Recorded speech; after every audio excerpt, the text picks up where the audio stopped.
Game after game, we try to challenge ourselves. For Detroit, we wanted to, first of all, to write a story that would be incredibly bending, which means the most non-linear story that we've ever created. And we wanted really the player to have the possibility to change the story, change his own journey. When you're writing at Quantic, you're writing for an interactive medium. You know, when you're working in television, you'll put a character in a difficult situation, and you as a writing team will argue about what would that character do. But ultimately, you have to decide what happens, and you just show the audience.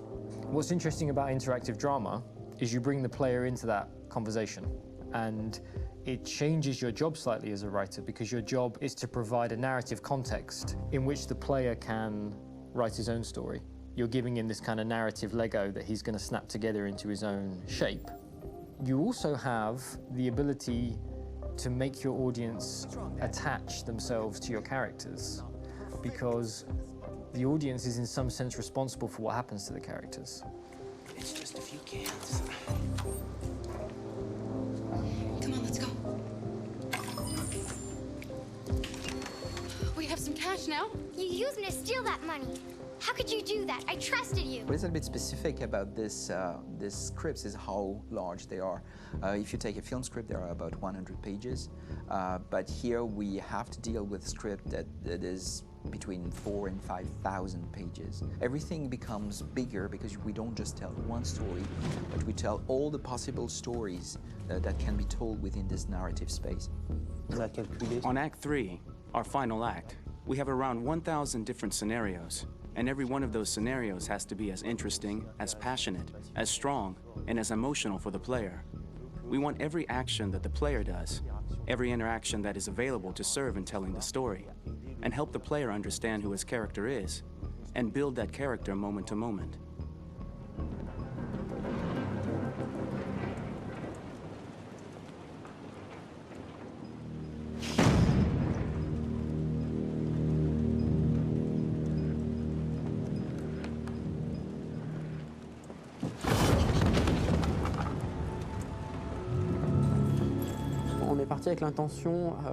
We started with the intention pretty early on that we would never lie to the player. So we implemented a visible tree structure in the game that players can consult during a scene or at the end of it, which shows exactly what they did and what they missed. There are games out there offering world exploration. We offer narrative exploration. You know, keeping control of such a wide and large story is a huge challenge. So same thing when you shoot with actors, because you will need to shoot many different versions of each dialogue, of each scene. For actors, it's a huge, huge challenge. Because of the style of the game, you have so many different ways that the character can go. Every decision, it's what I call kind of choose your own adventure. Like every decision that the player makes, it's going to open up 40 more pages of material and experience that ties in, which means as a performer, you have to try to continue to make things feel real that the player might not ever see, but also that in performance, it's not always connected to a previous act. It's grueling, it's hard work, but it's a great team, and I enjoy doing it. I was really frustrated. I was until I got to this point where I kind of was able to step outside of my own experience and even in a lot of ways my own process and be able to step outside of that and okay, this is something new. What do you need? How do I meet you there? How do I give you what you need and still feel like I'm doing what's right? And once I did that, then all of a sudden it got really fun. It was much freer, and having to approach it in a new way and think about the player and think about how it serves them and what I'm doing for them or what I'm letting them into. It's really, I think, helped me grow in general. Remember, there's nothing on the left. That's a wall, so it's probably all there. And then make her come first, close. But I think you would go first to check that it's safe. Okay, sure.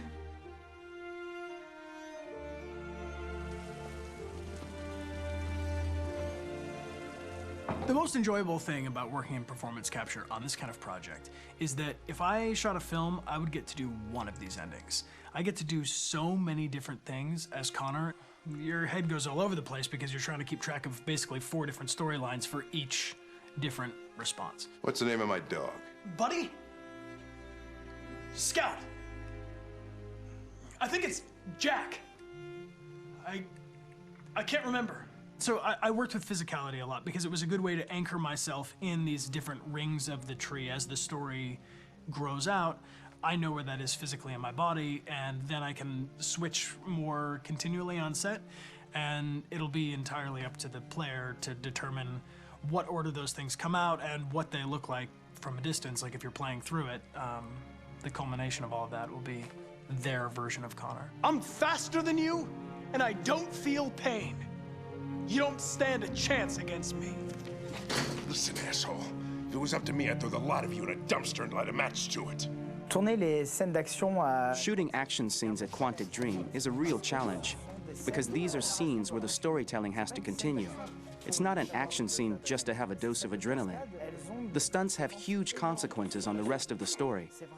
It's really a moment where we implicate the player and tell him that the choices he makes during an action scene will have a direct impact on the evolution of his story. Mon plus grand défi sur Détroit aurait... My biggest challenge on Detroit has been managing the large number of animations that we received from motion capture. Detroit features more than 37,000 animations, which is a huge amount to handle on a daily basis. Donc il faut prendre conscience que... You have to realize that the player, in his first playthrough, will miss certain scenes. This also means that we had to think of, conceive, and produce all the potential story paths. The characters' costumes, the places, day or night, the weather. Did the character get shot in the shoulder? Did he get injured? All this consistency forced us to produce a lot of graphic assets in order to, quite simply, allow the player to have true continuity throughout the story.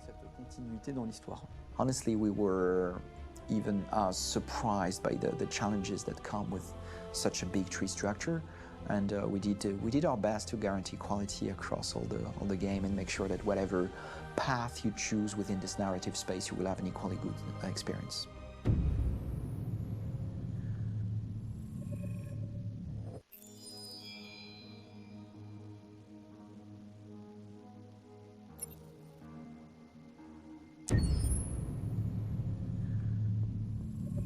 Detroit Become Human was produced over a period of 4 years. Here in Paris, we have a team of about 180 people. And to that, we need to add also all the outsourcing with our partners in the Philippines, in China, Vietnam, and in India. So when we started working on this story, I had to imagine where CERO was built. And for whatever reason, the city of Detroit came very quickly to my mind because it had already an incredible story by itself of history and themes.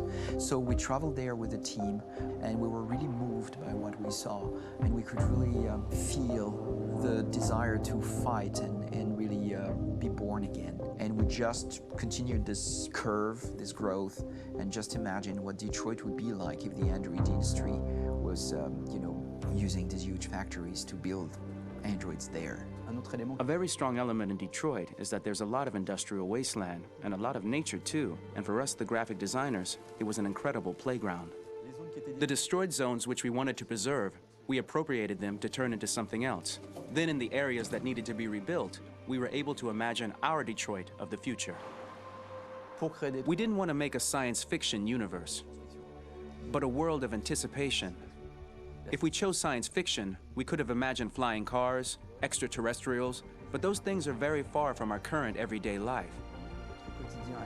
Anticipation is more about gleaning from our contemporary reality, the one we know, because Detroit is set in 2038, and 2038 is tomorrow. The difficulty we had was sticking to reality. That is to say, technology becoming more and more invisible, a lot more elegant, and at the same time, making it visual. So all the computer equipment, autonomous cars, we simply had to invent. They are in fact very technological objects, but at the same time remain very credible and ingrained in reality. To create a cohesive universe in the fashion and clothing of the human characters in 2038, I didn't want to put an accent on strange shapes, or really vibrant colors, and things we wouldn't know. That I wanted to keep for the androids. The goal was to create something familiar which we can identify with in this future setting. Working on the artistic direction for the androids was a bit special because this is a project about the place they could occupy in the human world. It was out of the question for them to be too beautiful or too perfect. They had to correspond to every social class, rich and poor. Inspired by everyday utilitarian clothes, I brought a modern touch by adding dynamic display surfaces, the armband we can see on the side, the triangle on the front and back, an LED. Like that, there's no confusion. Wait. You're sending an android? All right, ma'am. We need to go. You can't do that. Why aren't you sending a real person? Once we cast the actors, we travel to meet them in order to scan their faces. We record the structure of their face with the scan.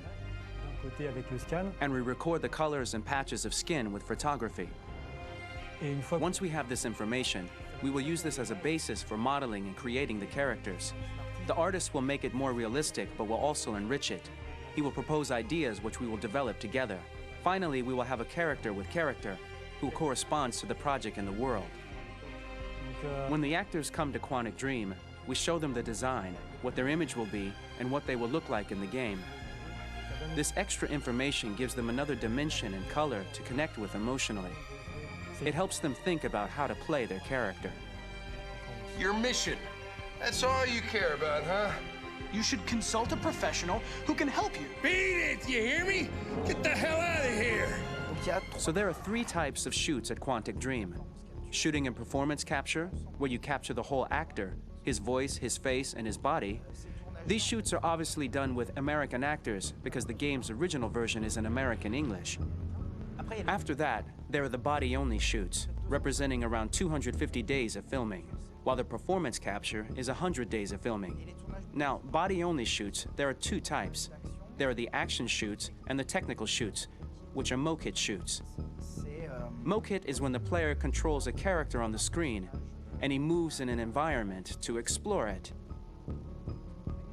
This is of particular importance at Quantic Dream, and therefore we shoot a lot to offer a unique context for each scene and each character. To prepare a motion capture shoot, we first get together to look at the sets we need, the animations that we want to shoot, which ones need to be grouped together, or which ones need to be cut and shot at another time, so that we get the most out of the shooting day.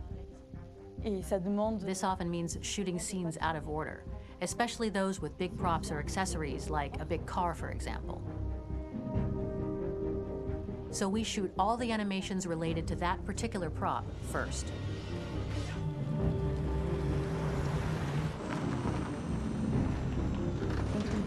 The biggest challenge for the mocap team was shooting a Spider-Man mokit. We had to build a wall and attach an actor to a harness with cables so we could pull him up and render him climbing. The shooting on this game total took about, I would say, more than a year, between 1 and 2 years, with about 300 actors on set. So I would say it's quite a massive production. But so much happened on this set between the stunts and the shootings with a little girl and all these great actors that we had. It was really a very, very memorable journey for the team and for myself. Today, Detroit has over 37,000 animations. When we retrieve the motion capture data, it's just a cloud of points, which represent all the markers worn by the actors. From this cloud of points, we have a phase called retargeting, which gives us a skeleton. This skeleton will be applied to the characters of the game. There is still work to be done, but this gives us the main movements. Since we are working on something very realistic, we must recognize the actor and also recover all the emotion he expresses in his performance. We use a system of facts, an identity card for each actor. We make the actor do a whole range of facial expressions. Then we recover all the expressions and paste the animations on a puppet that Jan has prepared. I then recover and refine these poses. I might stretch the lip, reinflate a cheek, tiny details that make the finished product really capture the actor. Because of the nature of our mocap system today, when we receive the animations, we're missing eye movements, and so the character has that dead look. He really has no eyes, so then it's a big part of the work for the animators to find the regard of the actor in relation to his position, in relation to the body, etc. It was crazy when I saw the newest model for Kara, because they've been working on it and working on it, and this was the first time I literally jumped in my seat. It not only looked so much like me, it was the fact that it looked so lifelike. It wasn't that it looked just like it was a camera, it was something else, you know, but it looked alive. It's exciting, and it's kind of terrifying.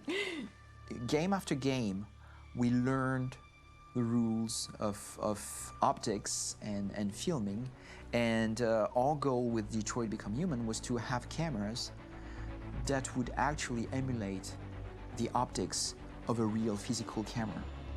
So basically dealing with real-world imperfections was our main task, and just to make cameras look as real as we can. Once the animations are shot and processed by the animation department, integrated and polished, we film them. That is to say, we really do a mise en scène, as in cinema.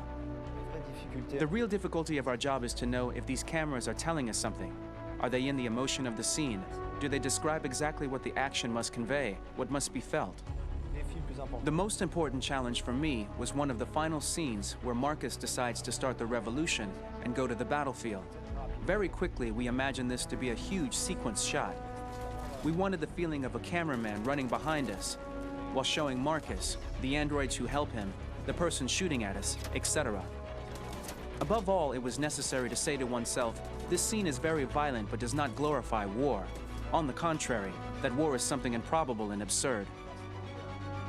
It was really a fun challenge. The idea was to say we have 3 characters. We would like each of them to have a specific cinematography. We wanted Kara to be much more filmed with some kind of handheld camera, to have something very living, very breathing. For Connor, we wanted something very cold and very perfect. And for Marcus, we wanted something epic and spectacular. So it was about the filming, but it was also about the photography. So we worked with a director of photography to give each character a different lighting, different key colors. Each of them would have their own worlds. And finally, we worked with the composers, so they would create a specific sound for each character, so each would have his own world and his own style.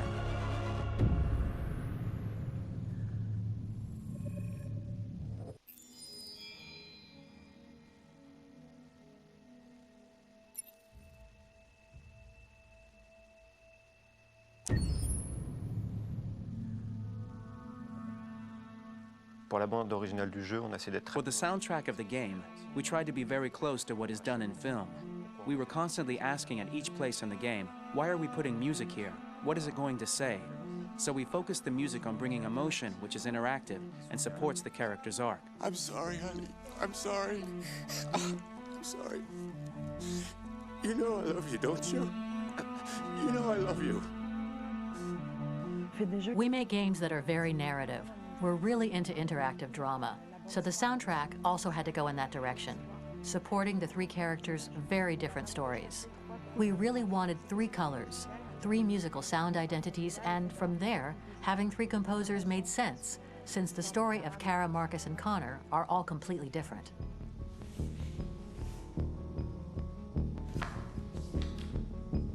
You recognize him? It's Carlos Ortiz. For Connor, we wanted a soundtrack that could be very cold and very mechanical, very machine-esque somehow. For Kara, we wanted a soundtrack that would be very moving and emotional. It was about the quest for identity, but it was also a journey about love and empathy. And for Marcus, we wanted something epic, something that would really represent the grand aspect of his quest. And we were very fortunate to find 3 incredibly talented composers, and working with them has been a dream, honestly.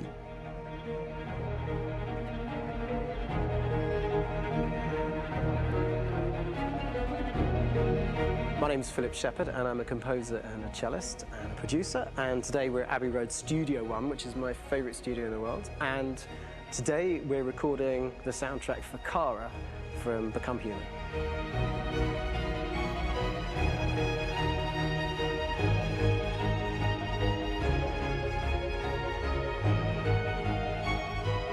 So when I compose a big project, I often travel just to kind of get out, and get some fresh air and some inspiration.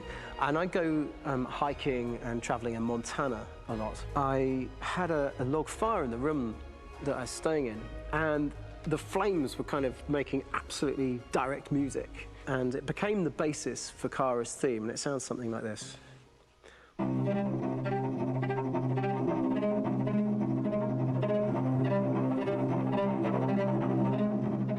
Now, over the top of that, I found a little theme that just seemed to fit over the top, which is taking Kara's name, Kara, and just using like a two-syllable motif, and it sounds like this. We're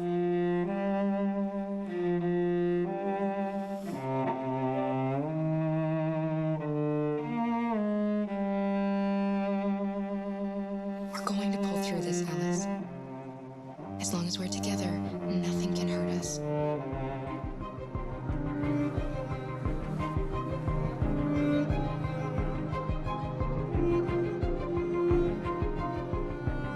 And all the time that's fitting over.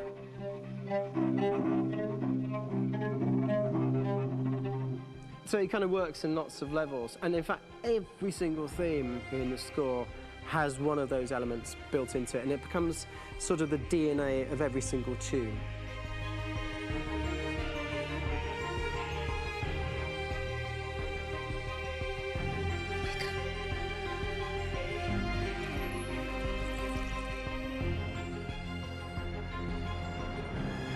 For me, writing this theme for Kara, I actually had to tap into what it feels like to be a father to daughters. I really had to tap into everything I feel about my daughters and thinking, well, if I had to write music for them and that sense of trying to protect them but also give them the freedom, that's totally where it came from. Because each composer has been given the sort of narrative responsibility for very different characters, I haven't had to sort of go into other styles. I can actually be very loyal to this particular character and sort of hopefully encapsulate her. But it means also I've suddenly become very connected to this character. And if for some reason it goes to game over early, I'm going to be mortified, you know? They're over there! Starting a new project, for me personally, it's always finding the right tone, finding the right color, I like to call it. For me, it's finding that right texture that actually sits against picture really well. One of the biggest things is I created custom instruments for Connor.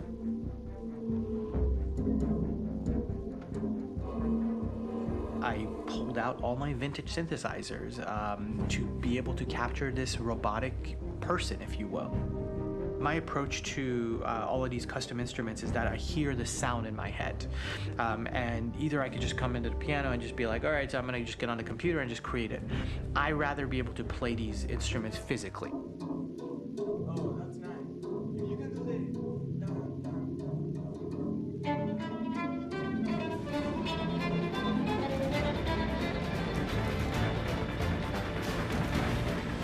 As soon as you see Connor the first time, there is a really interesting thematic idea that you hear, and that's just made out of a Moog synthesizer, but completely manipulated in multiple ways. And it's robotic. It has a little bit of an emotional to it. He's on his mission, so you feel that as well. So it just kind of gives you that cold, motionless, with a mission in hand that you kind of feel throughout the whole thing.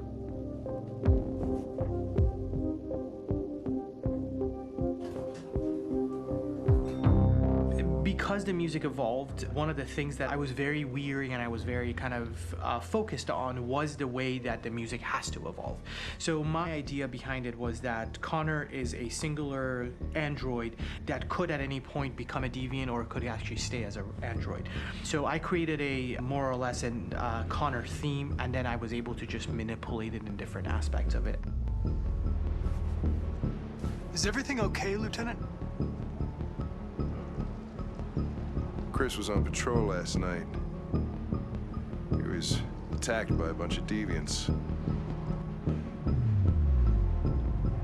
I'm a human being writing for a robot, and throughout Connor's journey, he meets someone, he meets a partner. So how do you deal with a robot feeling? And I've met a partner that I'm gonna work with, or all of a sudden he sees a dead body. Does this robot have an imagination? Does this robot have a feeling? And if yes, how do you translate that into non-emotional music?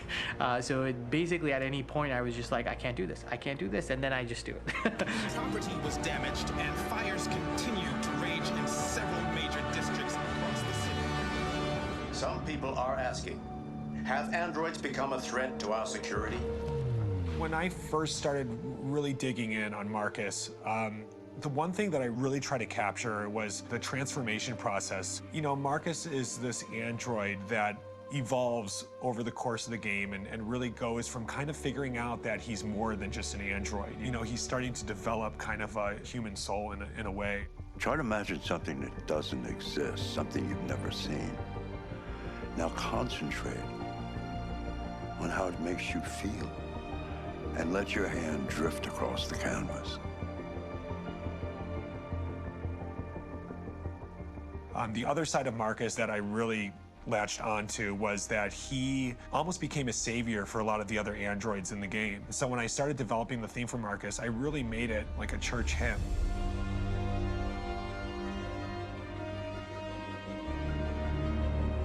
I wanted it to be very simple. I wanted to make it a chordal melody. I really wanted to make it almost like a Bach hymn. The tough thing with that is it had to be recognizable. If I made it too complex from a harmonic standpoint, it would be hard, I think, for people to kind of pick it out and recognize it.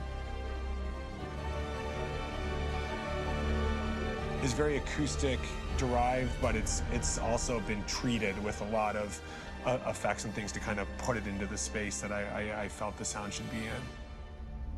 It can be beautiful, it can be haunting, it can be extremely powerful from an action standpoint, and I'm really happy with the way it turned out. The music is there, but it's subliminal and it's emotional, and people are feeling it, and it's not distracting. And that's tricky with a game like this, where you have to have a lot of ins and outs like that, where the music kind of has to get in and out of these moments. This is a war we're fighting with the humans. If we fail, they'll destroy us. I think the game's been put together so well where I just wanted to make sure that I wasn't ruining the emotion.